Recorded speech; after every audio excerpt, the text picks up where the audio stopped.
السلام عليكم حبايب قلبي، عاملين ايه؟ وحشتوني وحشتوني وحشتوني. لو حد يعرف مين البلوجر المحترمة الجميلة اللي بتقول كده يكتب لي في الكومنتات. بجد وحشتوني، غبت عنكم كتير، تقريبا من العيد او من رمضان ما عملتش فيديوهات، بس كان غصب عني وفي ضغط وقلة التفاعل، فجت كده ان انا وقفت فترة، وان شاء الله نكبر مع بعض وان شاء الله ما وقفش تاني. طيب على السريع كده بقى، قوليلي يا لوكا نعمل ايه؟ شوية لبن زي العسل كانوا عندك بقى وعايزة تشربيهم ولا تعملي بيهم حاجة وتلاقيهم قطعوا؟ طبعا هقولك، لو عندك لبن وقطع، طبعا ده مش لبن، ده الشرش بتاع اللبن، هو كان ما شاء الله كمية كبيرة بس انا خزنت منه. ليه بقى خزنت منه؟ لان ده كنز، لان ده انا ممكن اعجن منه القرص، ممكن اعجن منه البيتزا، هيطلعها لك طرية وهشة وجميلة جدا.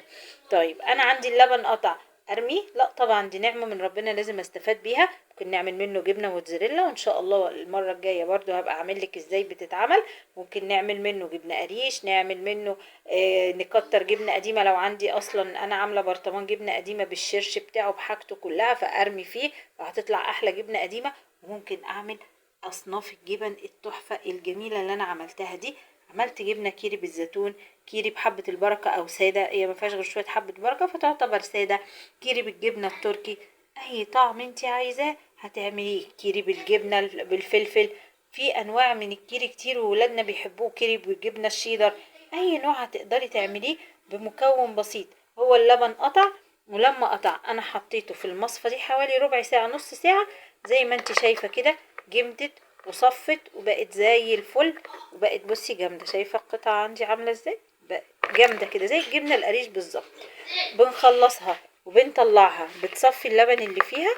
بعد كده بعمل ايه؟ باخد بقى انا من الشرش اللي جوه ده بقى اعمل فيه ايه، بقلب عليه مع مكعب من الزبدة كده محترم، لو عندي مكعبين او 3 من الجبنة المثلثات، ما عنديش ممكن احط معلقة نشا تربط معايا، او لو عندي جبنة كيري سايبة كنت جايباها من بره سادة بحطها بس تبقى طبيعي، يعني علشان احنا ولادنا تستفاد باللي عملناه.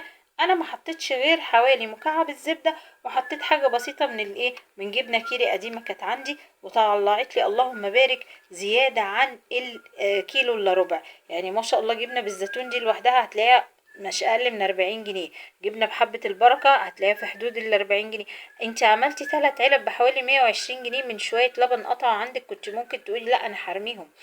طب عملت ايه؟ زي ما قلت لك، جبت شويه الشرش حطيت فيهم كميه الملح المناسبه بالنسبه لي مع مكعب الزبده، دوبتهم على النار. عايزه تحطي مكعبين تحطي مكعب الزبده وشويه الملح هيدوبوا على النار. في الكبه بتاعتي جبت بقى الجبنه اللي انا وريتها لك، وبعد كده حطيت عليها كميه بسيطه حوالي ربع كوبايه كده من الشرش، وقعدت بقى اضرب بالكبه بالميكسر بالهاند بلندر اي حاجه عندك، لغايه بصي ما بقت ناعمه كده وجميله ازاي، بقت زي القمر. عايزه تحطي عليها زيت زيتون، عايزه تحطي عليها اي اضافات انتي بتحبيها، فانا عملت بالزيتون، طحنت كام زيتونه في الكبه طلعت كده. عايزه بقى ترمي المكعب الجبنه المثلثات وجوه في الكبه وكله بيتطحن في بعضه. طبعا انا دايما بيبقى عندي العلب دي في البيت عشان احط فيها اي بواقي اي حاجه وبقفلها كويس. عندي زي ما انت شايفه عملت بحبه البركه، وعندي زي ما انت شايفه، بس يعني دي كانت فيها جبنه فانا زودتها، هي دي اللي كان فيها الجبنه الكيري اللي انا اخدتها خلطتها على دول، لكن دول انا اللي ايه عاملاهم في البيت، ودي كمان بس انا مزوداها. وعندي عملت بالجبنه التركي، طبعا دي جواها جبنه تركي فانا رشيتها على الوش كزياده طعم وتاكيد. دايما املي بيتك خير، وان شاء الله نكبر مع بعض اكتر واكتر، وهنعمل ان شاء الله شويه قرص طريين بالشرش ده، انتظروني. ووصفات اقتصاديه مع لوكا وشهد.